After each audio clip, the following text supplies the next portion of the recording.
Welcome back, everyone. And as promised, I'm here with Tina Payne Bryson. Welcome back to the Curious Neuron podcast. Thank you so much for having me, Cindy. I love your work. I think you do such beautiful things in the world, and you and I always have a great time having a chat. So I'm really looking forward to getting into it with you. I'm looking forward to speaking with you as well. I have to say, the way of play. I have your other book in my mind. The Way of Play is definitely a book that we all need to have. And like I said in the intro when I was talking about you and your work, I don't think you need an introduction, but just in case, I said it because I wanted to make sure everybody knew who you were. But I said all they have to do is look at their bookshelf. There has to be one of your books on it. It is every single book you put out there is important for parents, Thank and you. The Way of Play is another one. So congratulations on that. I'm always curious to know how the idea came about. Is it something you were seeing, the lack of something? How did this book subject come about?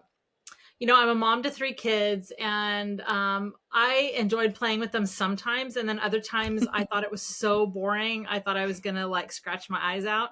And my boys played very differently from how I played as a kid. Mm, I made sure my boys had like nurturing toys, like baby dolls and things like that, but they would stick baby doll heads in the edges of a door and see how much pressure it took to collapse the baby's head. And so, or like I didn't have any guns or weaponry or whatever, but they would mm, chew their grilled cheeses into guns. And right. Yeah. and thank God I was a pediatric, psychotherapist, and I Yeah. had read Dr. Michael Thompson's books about boys and how it's just play. It's play. We don't have to Mm, assume that they're going to be sociopaths. So, mm, I had kind of a complex relationship when it came to play, and I loved to play as a little girl. And when I think back about the ways that I played as a little girl, it's very reflective of who I am now. mm, I liked a lot of play that was where I was organizing things and having clipboards and ordering people around, and that's pretty much what I like to do now too. So I have this kind of interesting kind of history around play. mm, And I've written a lot of books. This is mhm. number 6, and not including the 3 workbooks. If we include the 3 workbooks, this would be number 9. And I wasn't going to write another book. I'm tired. I've raised 3 kids. I have started an interdisciplinary clinical practice in Southern Mm. California and written 9 books all in a period of 13 years. So I was like, I'm not going to write a book. It's a But lot. what happened was Georgie with St. Vincent is an incredible seasoned play therapist who has a neurodevelopmental, like, whole brain child lens. She's worked with me. We ran into each other. She came up and introduced herself to me at a store. We were out like in Pasadena, California, where I live, and she was like with her kid in her stroller, and she was like, "Are you Tina?" And she's like, "I'm a play therapist." And I said, "Oh my gosh, you should come work with me at the Center for Connection." And so she did, and then she's trained our whole team, and she also goes out and trains educators and clinicians and parents all over the world. So about a year and a half ago, she said, "Hey, I really, I'm doing tons of trainings in schools and tons of trainings for professionals. I really want to take these things that we know as play therapists and take what you know as a in your neurodevelopmental Mm, lens, and how do we get it to parents? So I'm going to write this mm, curriculum. We'll make it digital available for parents." And so she sent it to me, and what she had written, I was like, this is a book. We have to get this to parents. And I'll tell you, as I've talked with parents over the years, parents will either tell me, I don't know how to play, I don't feel comfortable exactly. playing, I hate Mm, playing, or mhm. I want to play, but my kid's telling me I'm doing it wrong and I don't know what to do. So I can get on the floor, but then what? Yeah. And we know coming out of COVID that there are concerns about kids in terms of, like, their development. Or people have concerns so much about that. I don't really have a lot of concerns about that. I trust development to unfold, and I think when kids get Mm, experiences, they catch up. But mm, basically, play is incredible because it it helps kids process whatever they're going through, and that might mm, be something huge, some big loss. Like, I live in Los Angeles. We've just had these mm, fires. yeah. It's a great way to process fear and loss and all of those kinds of things. It's also great to process things like, my sister keeps pushing me out of her play and I really want to play with her, or Mhm. my teacher's kind of scary sometimes. They will play these things. What we say in the book is what children cannot say, they will play. Mm, And they do a making sense process there. So it helps kids boosts their development. It helps them process what they're doing. It helps them learn and grow linguistically, cognitively, in terms of their motor systems, all of these things. And when parents and children play together, it is absolutely in service of the most important thing we Hmm. can do for our kids, and that is to promote secure attachment. Right. So, most of the books that are out there about play are on free, unstructured play, and Hmm. particularly in nature. And I'm a huge fan of that. I don't think kids get enough of it. And then there's also people know also about structured play, which would be like, team sports or even board games. Those are great too. But there was only one book we knew of, and that was Lawrence Cohen's book, Playful Parenting, which I love. And so it was an honor that he blurbed our book, that really talked about what do you do? How do you play with them? Hmm. Because the way that we play with them, when we follow their lead, by using some really simple strategies, we are helping them build incredible skills and knowing them at a deep level as well, on top of all of these other benefits. So I felt like I got to get this out there. And that's why I appreciate your book so much, because many of the parents that I speak with say, I don't know how to play with my child, or I don't know what to do when I'm playing with them. Or like you said, like, I think I'm doing it wrong, or my child is telling me I'm doing it wrong. You've really given such this like blueprint and this recipe of like, what do I do and how do I support my child? And parents really need that. I think some parents also worry in terms of today. I really want to focus on the emotional development piece, obviously, because that's what we talk about here at Curious Neuron. But I think that in general, parents just think like it's about asking questions, right? Like you sit there, you play, and you ask questions, but you really highlight the different types of play, which we'll talk about in a few minutes. But it's not just about sitting there with your child, right? And it's not just about asking questions either. How can we start giving parents a bit of an understanding of like the overall what you mean when you say play with your child? We want you to be present, right? Like is it 2 hours? Is it 10 minutes? What does Yeah. it look like? Yeah. I'm so glad you said that, because that's actually one of the complaints we hear from parents all the time. Yeah. It's like, first of all, we need to switch our lens about what play is and why Mm, we should do it in the first place. I remember feeling so much of the time it was like what my kids wanted most to do, right? It's their first language. It's the thing that lights them up the most. They get tons of dopamine when they play. And mm, as you know, dopamine is a motivator. It's like mm-hmm. it's drive and motivation. So like they want to do more of it, more of it, more of it. And and so what's amazing though is we often think of it as something to pass the time. Like, okay, fine, I'll play because Yeah. it'll kill some of the time between now and dinner time Mm-hmm. or whatever. Mm-hmm. But it's this incredibly rich world, and you don't have to do it for hours. So these strategies in the book, literally, like I can give some examples.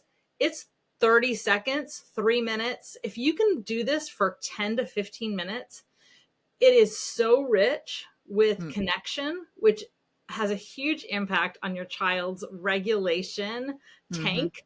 And which also means it has a huge impact on your child's behavior and their ability to cooperate and all of these things. But it also is so powerful to build these skills. Yeah. So, like, for example, one of my very favorites, and this is one, and to give you another example in a minute, I can talk about the idea of making yourself a mirror, which is Mm, literally a strategy you can use in 3 seconds. But one of my favorite strategies in the book that is exactly what you're talking about in terms of this emotional regulation and how long it takes, right, is called Bring Emotions to Life. So let's just kind of slow down and think about this for a minute. It's not asking your kids questions. So let me describe a scenario. So my son, 4 or 5 at the time, he loved tying knots on things. So he would a typical play sequence that he would do over and over would be to tie a rope to a doorknob and then tie the rope to the top of like a castle. And he would hand me an action figure, and he would say, he'd have like his guy down on the castle, and he'd hand me the guy up at the top of the rope near the doorknob. And he would be like, hey, mom, get this guy down to the castle. You got to get him down there. His buddies are waiting for him, or something like that, right? So I could easily hook the action figure guy onto the arm, his arm onto the rope and go and have him come down and join the guy. And that's super fun. I'm following my kid's lead. yeah. It's great. And play doesn't have to be didactic. It doesn't have to be teaching skills. It doesn't have to be, it's fun for the sake of fun. And Mm, if mutual delight is happening, mm, that is huge for building secure attachment. So in and of mm, itself, just being present and joining with them, that is providing them with tons of brain benefits. But what if in this moment I tried one of the strategies in the way of play called bring emotions to life?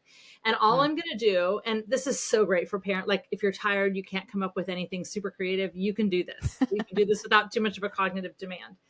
But basically, what if I introduced an emotion for my character?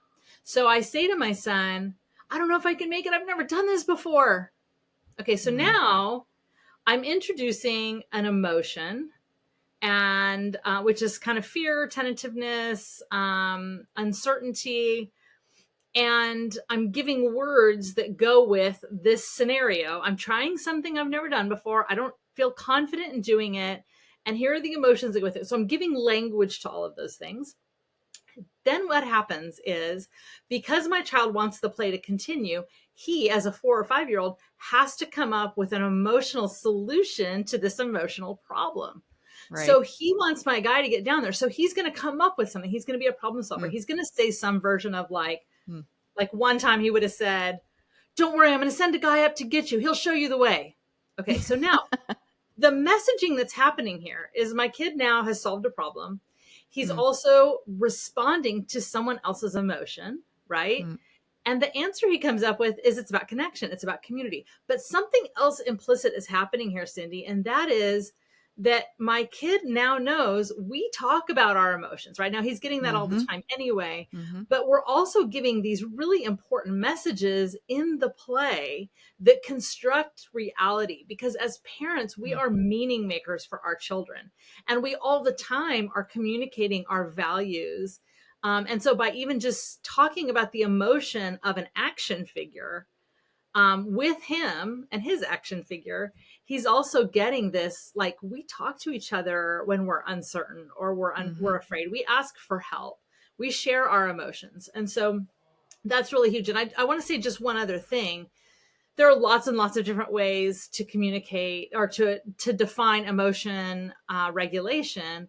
One of the ones I really like comes from my co-author Dan Siegel, which I just heard him recently use this phrase. I wish I had known it for a really long time.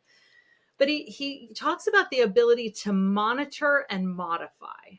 Mm. And so when you think about this, and so obviously then co-regulation would be the ability to monitor and modify someone else's state. What that means is I'm also laying the groundwork for that. Because if I'm saying, I've never done this before, I'm not sure, I'm scared to do this. And then he's got to come up with a solution. What I'm doing is I'm also laying the groundwork for monitoring our internal states and what language goes with that. And Mm. then how do we modify it to make it a tolerable stress? So it really is this one strategy, along with many others, bring emotions to life, is an incredible way to flex our children's muscles when it comes to emotional regulation, and to flex our own muscles. Because as we do that in kind of a what's called symbolic distance, we're not even necessarily talking about ourselves, we're talking about the action figures, feelings. The more we get reps, repeated experiences Mm. around talking about emotions, sharing emotions, and problem solving emotions, our brains are getting those reps too. And the degree to Exactly. which we can do that with characters is also influencing our ability to do that for ourselves and for our children. I'm so happy you said that word reps, because this is what I keep trying to tell parents, right? It's not a one time, here's how to deal with anger, or here's what to do next time you feel worried. Right. We need to have repetitions. It's the same way that if I were to say you and I should join a tennis tournament, well, we're going to need reps. We're going to need to practice, you and For I. We're going to have sure. to build the skills. And it's the same thing around emotions. And so play really gives you that opportunity to have put those reps in, right? Like get that workout of what to do in those moments. Yeah, the fire um and wire. So it becomes right, who they are exactly. and what they're capable of. Exactly. And that word monitor is a really simple way for us to remember one thing that I think I'd love to talk to you about. We talk about our parents will often say, I've taught them all the different emotions. They understand these words, and they're able to say I'm angry. They're able to say I'm mad, I'm sad, but then nothing changes, and they know the words, but then like they haven't improved how they deal with that. Well, the coping part, so the monitoring piece to me is the self-awareness piece, right? Like, do they know when they feel that way? Do they know after the modifying piece? Do they know what to do when they feel that? Or how do you cope with that? So how does play come in? You know, you talk about self-awareness in your book as well. So how do you, beside, like, now with the example you gave, the child understands that this is a safe space to talk about emotions. You know, that character is going to have different emotions. My parents are bringing up emotions, but now how do you build that sort of self-awareness through play with Yeah. a child? Let's say you've noticed that they get angry very easily. We can use that example maybe. How do you use play in that way? Yeah. I mean, the first thing is to say, in general, how we learn any skill, like you talked about with the reps.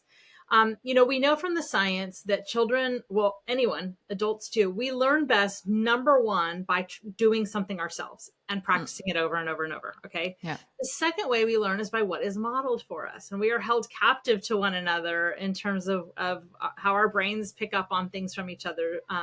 So let me give a really specific example. This is also a strategy called think out loud, which is kind Hmm. of similar. The example we give in the book is about a little boy who is aggressive with his little sister. He's really aggressive with her. He gets really frustrated because she interferes with something he's building. Um, and so, how do we? So great. So now maybe your kid can say, "I'm so mad," but then Hmm. what, right? Yeah, Or exactly. you can help him have that emotional vocabulary. And it's funny. I just came from teaching. I was working with my clinical team this afternoon. We always once a month come together and learn together. And I was teaching, and one of our brilliant clinicians, Maggie, talked about how one of the things that she's learned is that we can distinguish between the idea of a thermometer and a thermostat.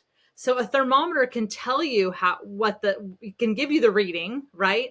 But a Hmm. thermostat is able to change it, right? You can make something Oh, hotter or colder, right? And right. actually in the book, one of our strategies is called dialing intensity up or down. Yes.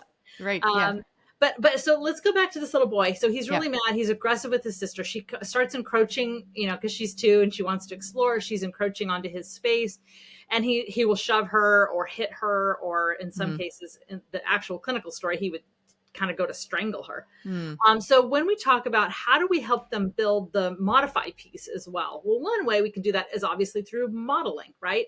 So as we're doing pretend play, maybe we get mad about something and we stomp our foot and we're like, I'm so mad. I really wanted the hot dog guy to give me 3 hot dogs and he only gave me 2 hot dogs. And then you can literally, and again, you don't have to make everything super didactic, but you can be like, oh, I'm so mad. I feel hot in my body. I'm going to take 3 big breaths and do Yeah. 4 push-ups, and I'm going to let all that anger come out of my body. Right. So you can Mm. even, and by the way, your kids will give you lots of opportunities to do this. I remember one time at bedtime, one of my little boys said, why are you so frustrated at me? Mm. And I didn't even realize that I had kind of gotten into that tone of voice and that kind of like brusqueness. And so I said, oh, you're right. I'm going to take 2 big breaths. Then I'm Mm. going to turn in 3 circles, and then I'm going to do 4 push-ups, and then I'm going to be ready to be kind and gentle again. So I can model that, right? So we can do that even in the play. But in the strategy, think Mm. out loud. Basically, what we're doing is it's sort of like sports casting, but it's a little bit deeper because we're also tuning into what thoughts and wishes and intentions and emotions our kid might be having inside of themselves. Mm. So your Mm. son maybe is building a tower and little sister walks into the room. But before she walks into the room, you can say something like what you're trying to do is think out loud for your child. You're like the external speaker to what's happening on their internal landscape. So you can say, it looks like you're building a tower and it looks like you're trying to make it really, really tall. So a couple of amazing things happen. Your kid's like, oh, she knows me. She understands my mind. Mm. And if she can understand my mind and give words to what's in my mind and how I'm thinking and feeling, then I can give words to what I'm thinking and feeling. Right. And then, one of the things I teach kids is that, and adults, is that feelings are really important information because they usually tell us that we might need something different. But, Mm. they can tell us we might need something different, or what we might be needing. So anyway, so I can say this. So now after some reps, this little boy can say, I'm building a really big tower and Emma's coming and she's going to knock it over and I don't want her to touch my tower. Can you hold her over there until I'm done with this part? So Mm, now all of a sudden someone can use their words and they can really express a wish and a mm, desire. And now I'm jumping to the whole brain child. When we name something, it actually helps us regulate. It right. helps tame the emotional reactivity. So just being able to say, to observe our own minds and share what we are thinking and feeling, Mm, that in and of itself is a modifier, right? So that's one right. thing we can Mm. do there as well, and not to mention all the things we can model in play. It's again, this book is just so necessary for all parents because we see the behavior, and experts like yourself and so many other experts, we talk about like what's the why behind the behavior, but we see the externalization of it. But then it gets so difficult, I think, for many parents to say, well, I'm not sure the why is. I can see my child is angry, I can see the behavior, but I think that play offers that opportunity, one, to teach these skills, but also to explore. What would you say to a parent who says, well, I can tell that maybe the behavior is a little bit more difficult for them to understand, right? So maybe a child is afraid of going to school, or they cry and they're starting preschool, and every single morning it's the same scenario where the child doesn't want to go into the classroom. Yep. How can you use play in that sense to kind of understand the why behind the behavior that you're seeing? Yeah, I think one of the best play. Okay, let's say it this way: when something is fun. Okay, so that can be play, like you're on the floor doing things, or let's say you have a teenager or an older kid who's not doing as much pretend play anymore, like maybe a 10-year-old, 11-year-old. They're moving out of that. Um, so when something like imaginary play or like traditional kind of play Mm, that we might think about in childhood, or playfulness and silliness, when right. something is fun enough, what we know that it does is it helps, and this is obviously oversimplified, but when we think about the nervous system, it's if we're either in a reactive state or we're in Mm, a receptive state. And the receptive state we could also call, from the whole brain child, mm, the river of well-being, where we're in a state of integration. Or we can talk about Dan Siegel's phrase, your window of tolerance. It's mm, also where we're regulated, right? So when something is fun enough or silly or playful, two things happen. One is we wanted to keep going. So even if we are afraid or we're angry or frustrated or whatever, no, they don't want to play with me the way I want to play with, mm, but I want the play to continue.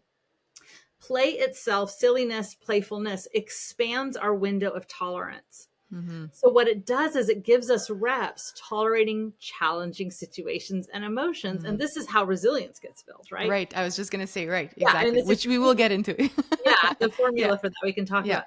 But the other piece of this is that, and this is based on Jock Panksepp's beautiful work. He was known as the rat tickler because he actually worked with rats who knew, but they play and actually laugh.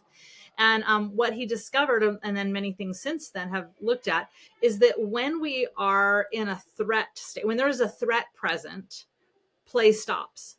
Mm, So we can only play when we're not in threat states. So that means that play can be used to prevent reactive states and mm, keep us in receptive, regulated states. But it also can help us recover from them. So mhm, let's go back to your question. Like, let's say it's every day your kid has separation anxiety. They don't want to go to school, or it's a big meltdown.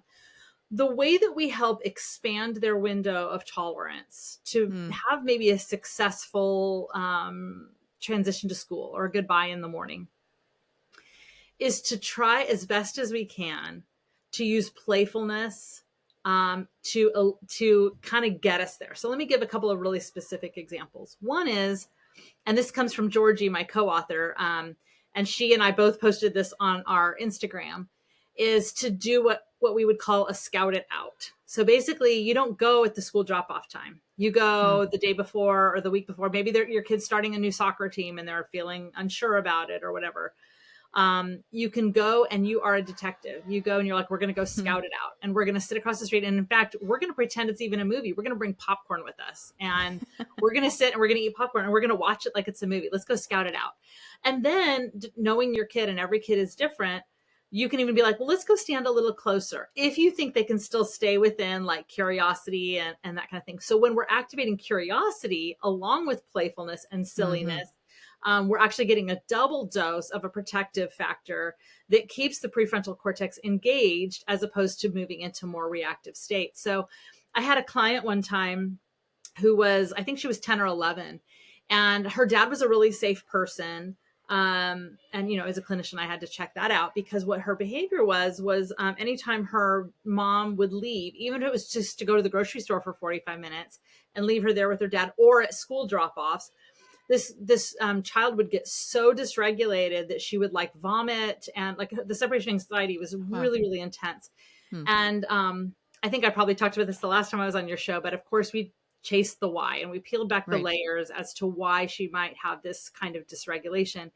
And in this case, she had a sensory processing challenge, and her mom was her best tool to stay regulated. Hmm. So when her mom left, it activated a threat state for her, because she didn't feel like she didn't have a tool to help her stay regulated without her mom. Hmm. So I had been reading Lawrence Cohen's book, The Playful Parent, or Playful Parenting, and I used it as a clinician. So what I wanted to do, and we're going to get really nerdy here together, Cindy, is I wanted to decouple the automaticity, so the Right. automatic response between mom leaving and this threat state of panic and fear and upsetness and upset stomach and all this stuff, and Hmm. instead create some reps to get her brain to fire and wire to mom leaving and I'm okay and I feel okay, and maybe it's even fun sometimes.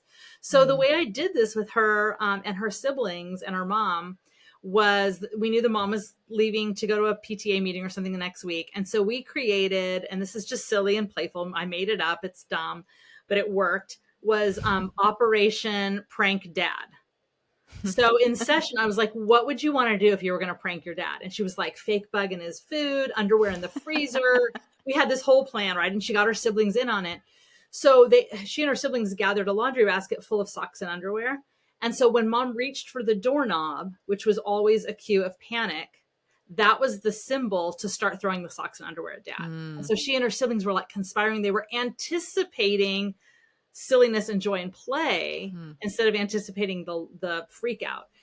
And over time, this completely rewired her brain for what a separation from mom is.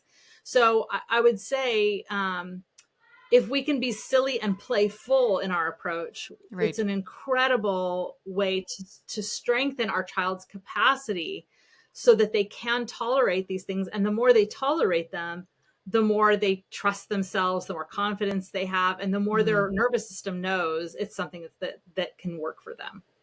That is such an amazing example. And I think reminds all of us, that it's not as simple as just asking why, or asking your child, like, why are you doing this? Why are you reacting this way? Lots of times they There don't know has, either. right. We have to become really curious about it. They won't be able to tell us. And I think that idea of the cue is so important, and that you were able to kind of pinpoint that. One thing that you said before, I've always said it as, are we escalating the situation or de-escalating? But you had the, oh, I forget now the word that you used, the dial, yeah, dialing up or Yeah. down, right? And so I Yeah. really love that you have the images in your book, and I think it really helps parents to understand what's happening. So I'm thinking of that cue now, and I'm linking it to that, because sometimes the cue to escalating things is us. And we might Oh, not be yeah. doing it intentionally. I've done it Yeah. myself.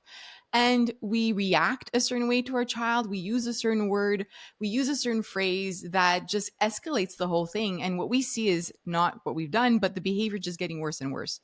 How Yeah, do we can really we, call right? it like co-escalation instead of Right. co-regulation. Yeah. Right. And so, I think this is an important concept. So can you talk a little bit about like the dialing up or down, and that's obviously the regulation piece and all that. How do we start kind of tune into all of that? Yeah, I will say that for me, like I was pretty skilled at like trying to do relational first aid. So like when I was about to yell at my kids or I was frustrated, I typically wouldn't say berating things. Like I would keep my mouth closed, but non-verbally I was basically screaming at them. Like I was rolling my eyes and I was like and like, Yeah. big breaths and stuff. So they were getting all of that. And Hmm. so even if we're not yelling at them, sometimes we're escalating things because we're not in regulated states, or we're kind of verging on the edge of that. Now, Right. that's not to say you should expect yourself to do that all the time. And I think people misunderstand co-regulation a lot. Yes. Yeah. I think they think, like, literally when I talk to parents and they have it wrong, they somehow think they're supposed to be this weird, like, robot person that only uses like and I'm like, that's almost sociopathic. Like, that, you sound like a robot. That does not. And to me, like, co-regulation is that my child is borrowing my regulation, right? I am monitoring and modifying their state. Now, what that means is exactly what you're talking about. Sometimes my child is in a hyper aroused state, and there are lots of things we can do when our kid is having a meltdown or they're in really escalated states. And that is usually going a little bit slower, making ourselves available. But it doesn't mean that we're just using a calm, totally robotic voice. It could be like, oh, you're so frustrated right now. I mean, do you hear the amplification even in my voice, right? I can be like, Mm-hmm. oh, this is so frustrating. I know you're trying so hard and it won't go the way you want it to. Oh, how can I help? Or what do you need, right? So I might even ask a question there. If my kid's younger, I might just offer a hug, Mm-hmm. or I might scaffold and help them be the solution, but with some support. So those are some strategies to, like, de-escalate when kids are in tantrums. We basically want to remember, from an attachment point of view, that at their worst, which often looks like really bad behavior, is when they most need connection. Mm-hmm. And when Yes. we are, these states, meltdowns are super contagious. So we can easily go there. And I don't know Right. about you, but I know lots of times, like, I'll be patient for like forever. And then I lose it. And my kid doesn't Yeah. give me any credit for how long I was Yeah. patient.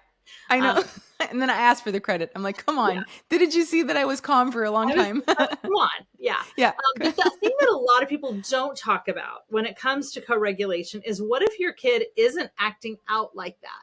What if Mm, instead, and we talk about this in the dial emotions up or down, you know, even not talking about if your kid's totally lost it, but let's say your kid in play is like hitting you too hard with the foam sword. mm, Or they're you're building a fort and they're kind of start whacking you with pills and it's too much.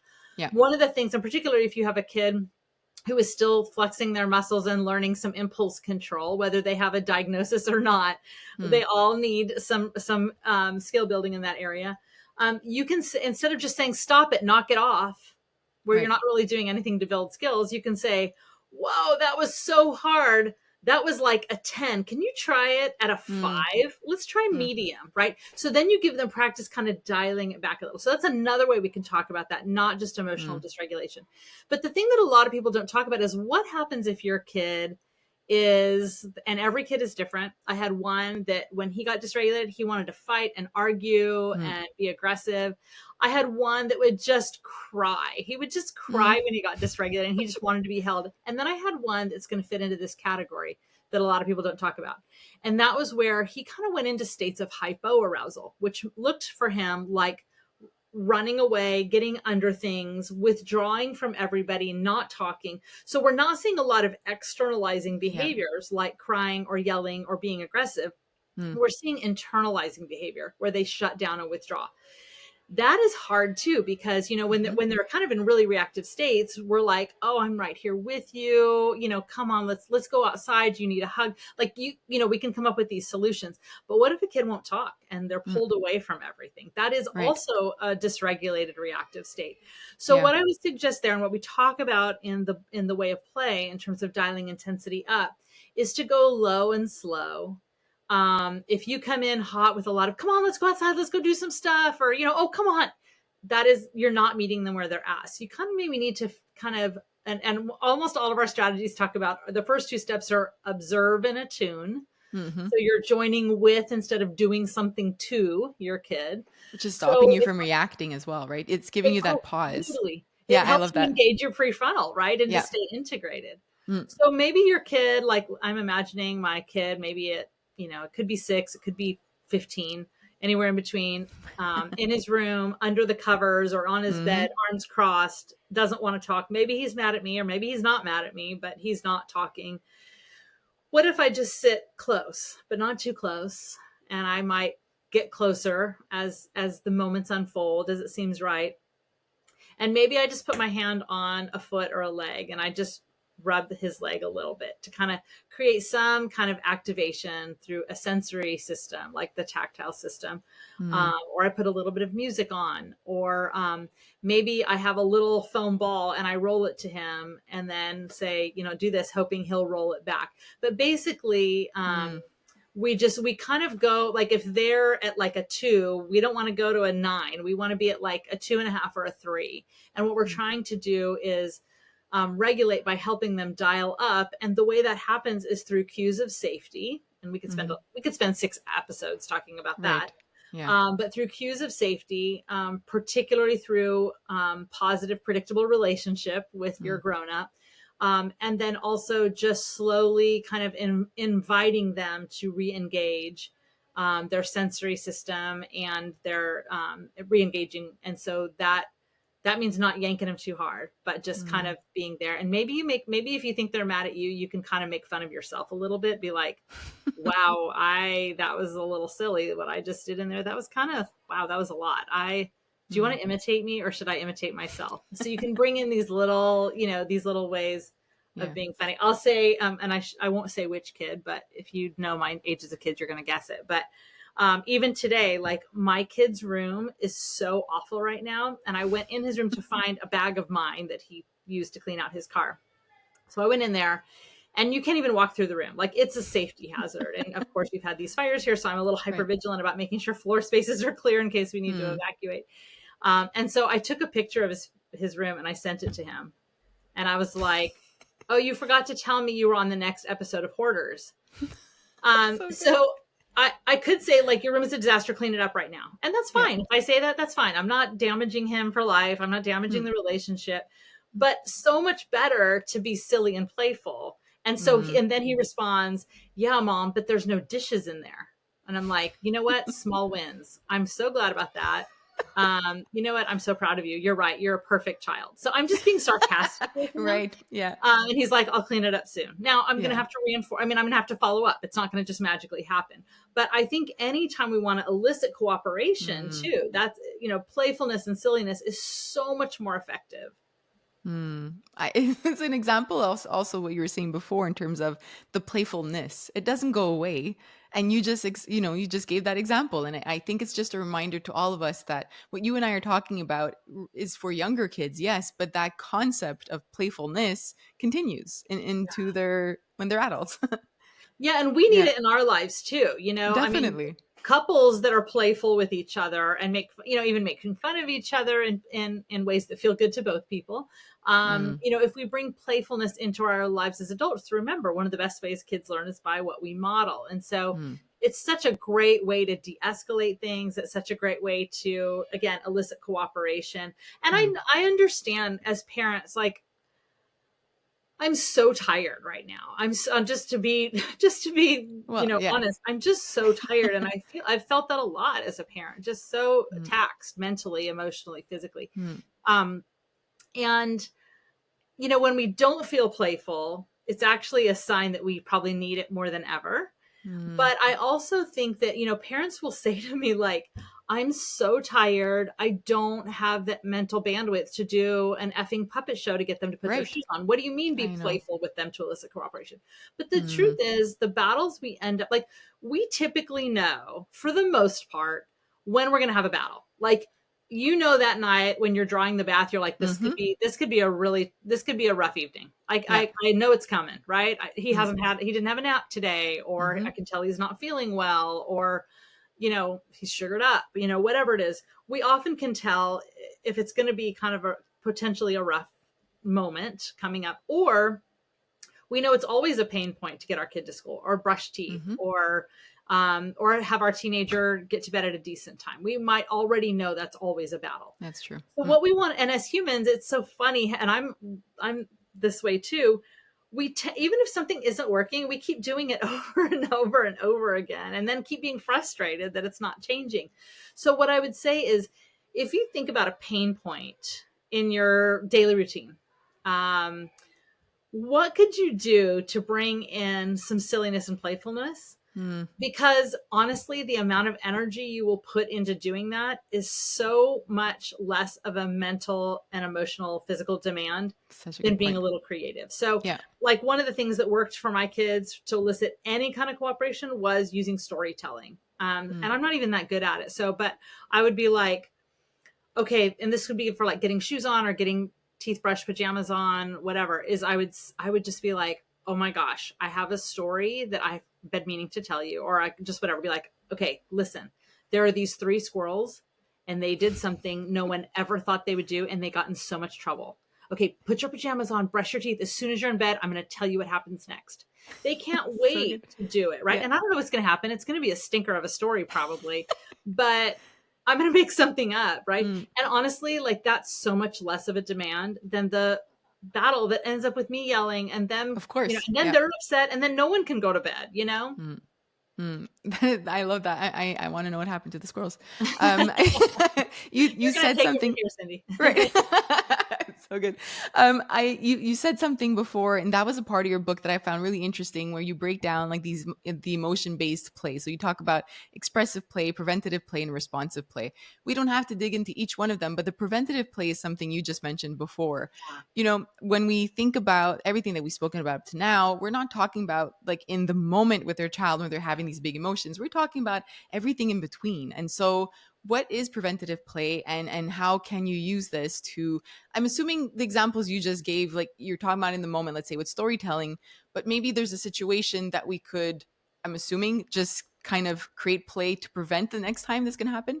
Yeah, I mean, for sure, those examples, or like the scouted Yeah. out example that we talked about before, where we're kind of using these moments to rehearse or to practice, or those kinds of things. But also, Right. like, imagine, if you're expecting a baby, or you're getting ready to move, or something that's coming. Play is storytelling, and it's like therapy. I mean, it Mm, is therapy. But so you could even, let's say, there's you're moving houses. Well, get out some blocks and build. This is our house, and then look, here's our new house.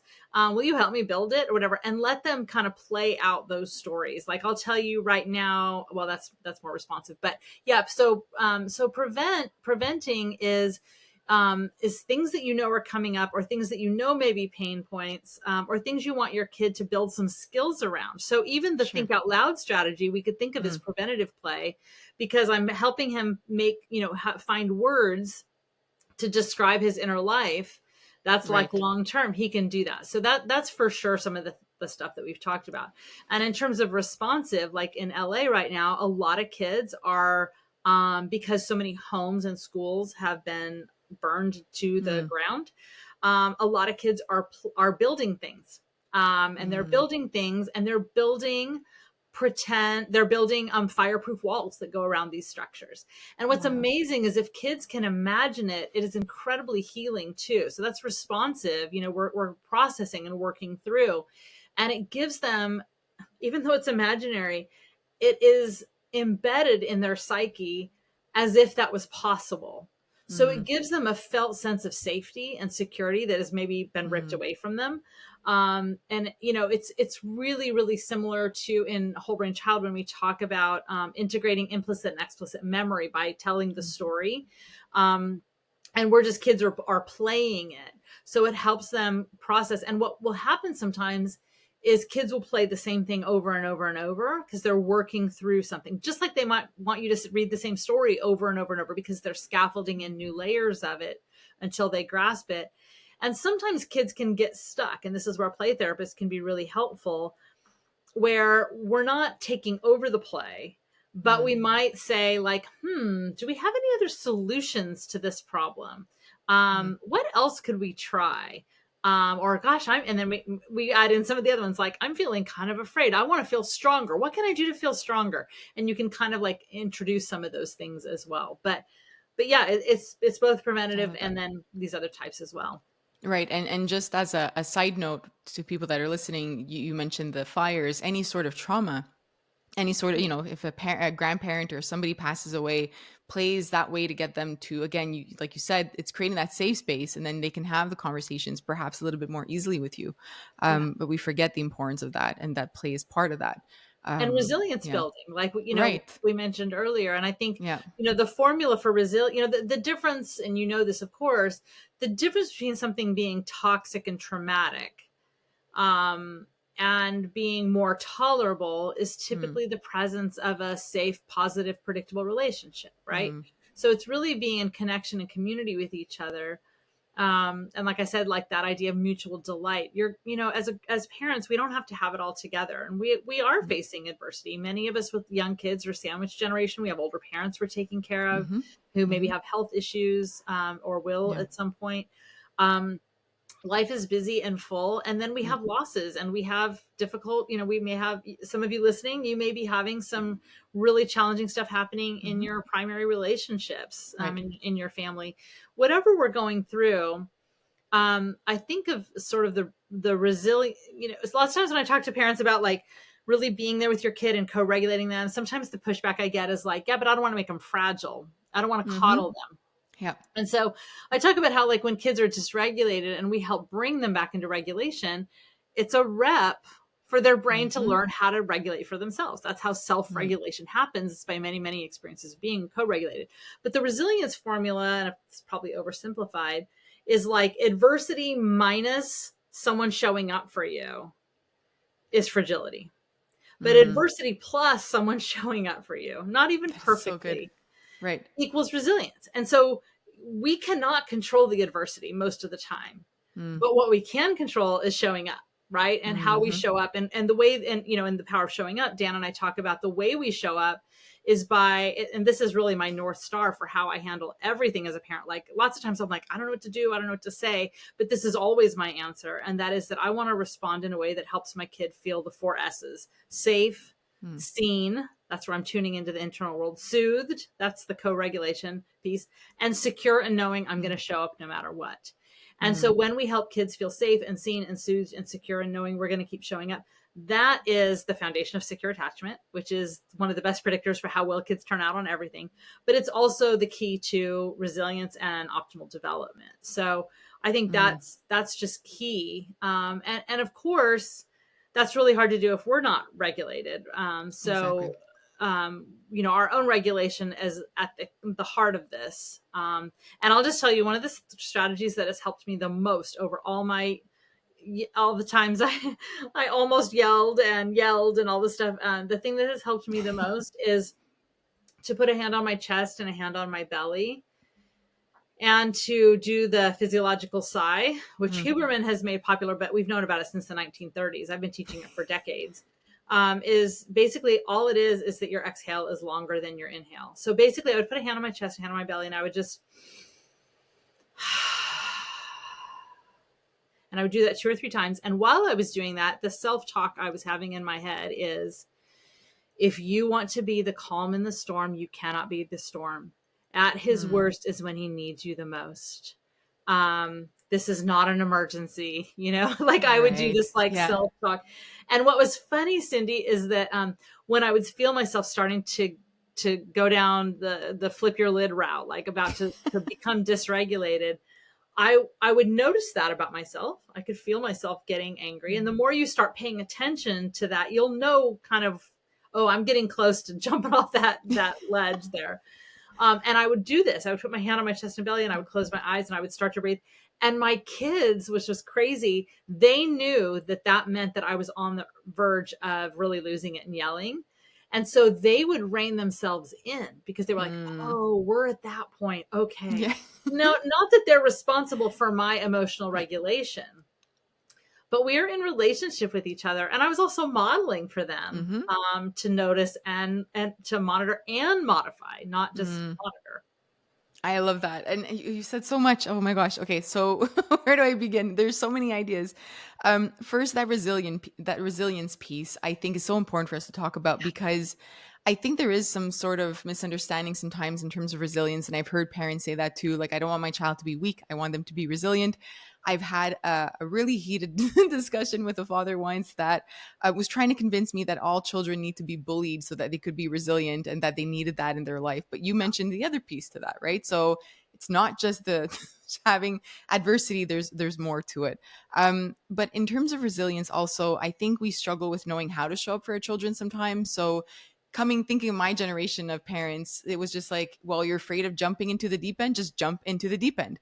But you bring up scaffolding in your book, and I think it's really important for us to talk about that just a little bit, Yeah. because as your child is getting older or moving away from the building blocks, there are going to be opportunities and moments when our child needs to jump or wants to jump into that deep end, or put their head under the water for the first time, or climb the tallest structure at the park.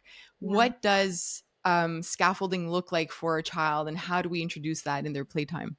Such an important question. And I think one of the things is that we have to know our kids, right? And our kids, some of our kids are slower to warm up and they need more Mm. scaffolding, they need more baby steps.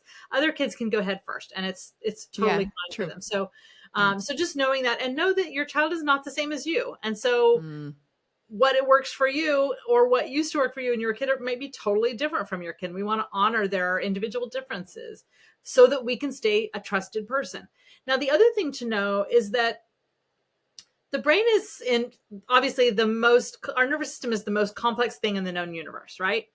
yes. And in some ways it's really simple. And I'll tell you Mm, one simple thing to know is that what feels good we want more of, and what does not feel good we pull away from and avoid. Okay, so that's right. just a simple truth. Mm-hmm. Now, when we force our child into something that they are not ready for without any support or scaffolding, what Mm-hmm. happens? So let's imagine you have a kid with a really slow to warm up temperament. Okay. Mm-hmm. And let's say I'm like, and so this is my firstborn. We would go to birthday parties where they would have like someone dressed up as Dora the Explorer or whatever, and he wanted nothing to do with it. It Yeah. was terrifying to him, right? Yeah. But if I had just like said, no, this is fun, this is a birthday party, all your friends are here, look, your friends are up there too, and kind of dragged him up there and made him sit, what would have happened is two things would have happened. One is, okay, I can't trust my mom to kind of keep me safe for what feels good to me right now. Mm-hmm. And that's okay. We violate that kind of stuff with our kids. Lots of times we make repairs and we make lots of good deposits in helping Sure. them trust us. So that's not Right. you're doomed forever situation. Some of you are like listening going, oh my God, I've ruined my kid forever. No, you haven't. They're thinking Um, of Santa. I'm sure that. yes, exactly. Santa is a I know. perfect Yeah. example, right? So what happens is, the other thing that happens is it's so much of a leap for them in terms of their comfort. It's so Mm, outside of their comfort zone mm, that it feels horrible, right? Their heart is beating really fast. They start sweating. Their bodies get hot. They feel afraid or nervous or uncomfortable. Maybe their stomach hurts.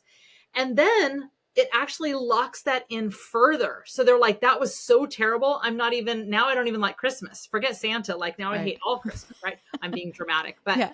basically it's counterproductive to force when your kid is not ready for it, because the nervous system says, terrible idea, don't ever do that again. Mm, And in fact, stay 5 more feet away. yeah. So what we want to be doing, and we talk about this actually in the Whole Brain Child as well, when I tell a story about my son in swimming lessons and the dialogue I had with them around this. But what we want to do is scaffold and stretch, which is one of the strategies in the book. And it's based on Lev Vygotsky's theories about the zone of proximal development, which basically means there are things your child is really good at. They're developmentally already there. Then there's stuff that is way outside of where they are developmentally. And then there's this spot between. There's this zone of proximal development. They're almost there, or they can get there, but they need some support and scaffolding to get there. So this can start with little things, like, for instance, do you remember, Cindy, how hard it is to get the top off of a new Play-Doh container? Yes. It's hard. It's really Yeah. hard. It's hard for grown-ups, right? Yeah. And it's hard for kids, right? So your Right. kid can come over and just hand it to you, and you can take the lid off. That's fine.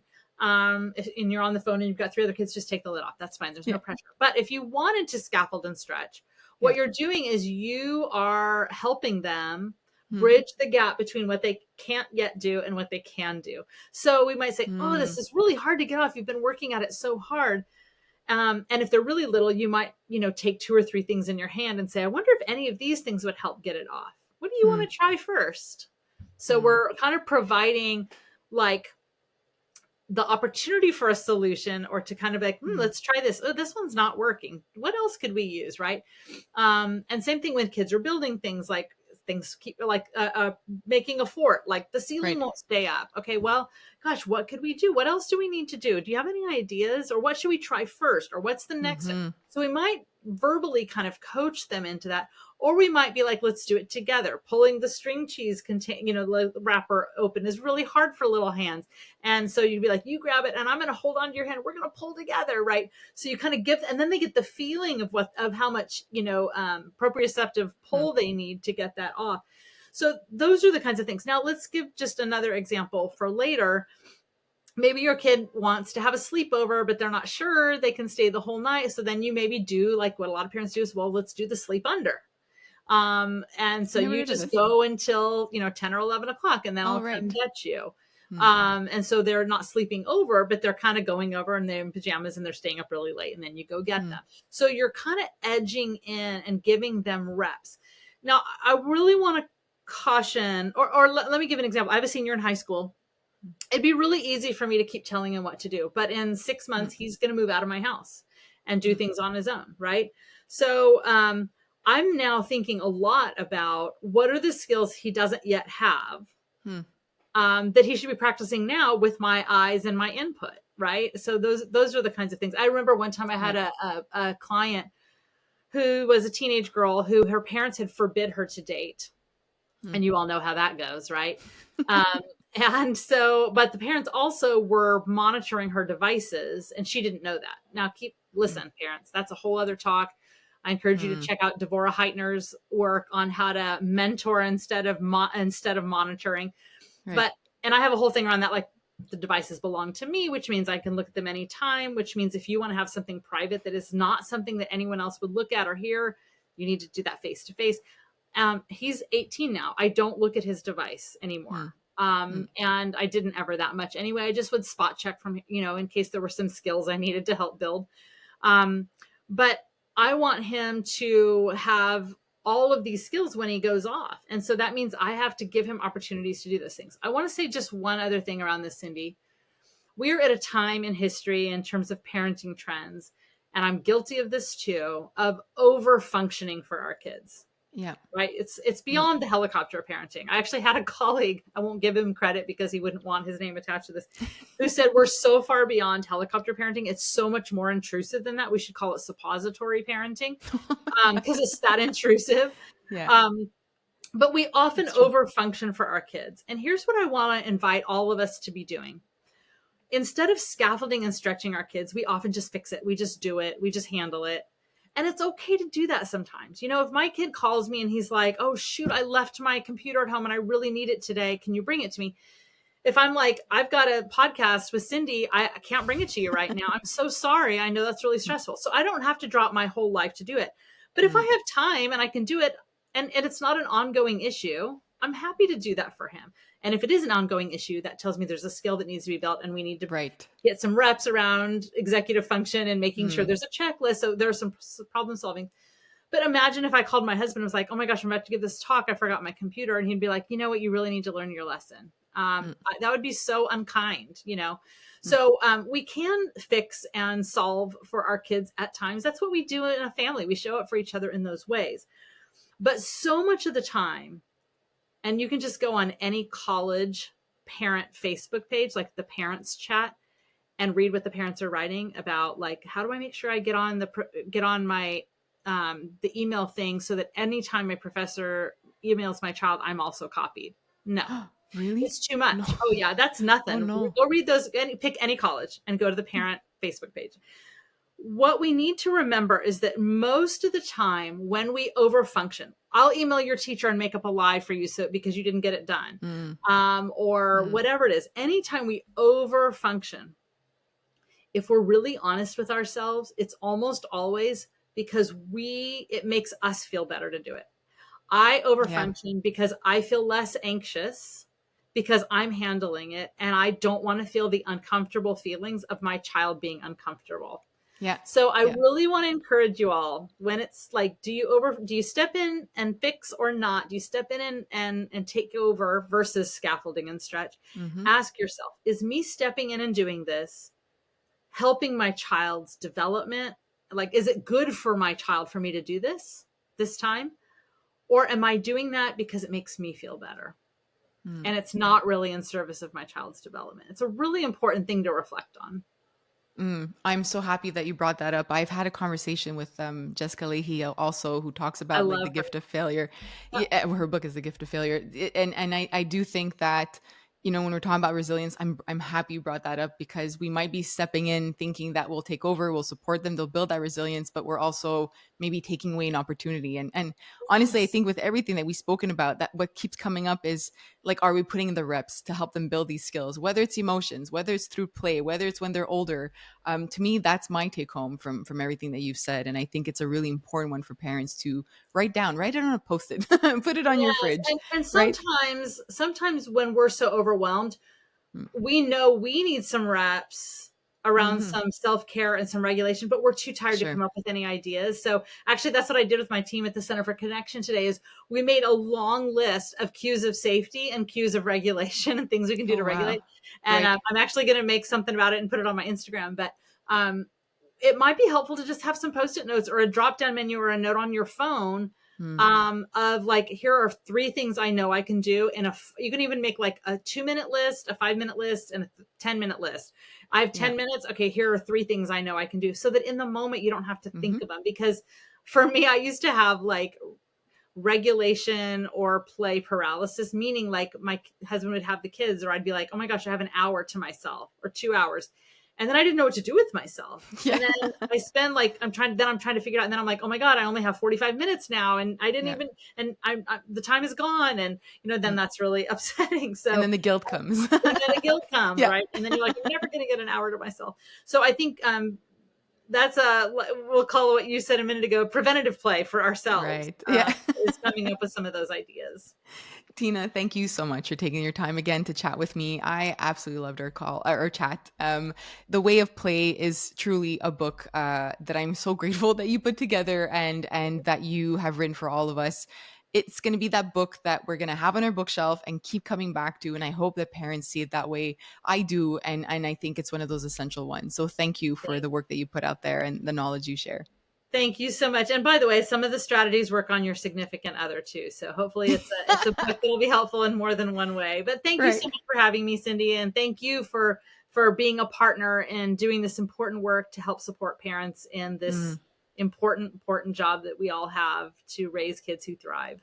Thank you. The links to Tina's book will be for Canada and the US will be in the show notes. I will put your Instagram account and anything else you'd like me to add to that.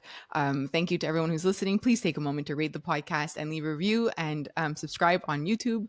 And we will see you next Monday. Thank you.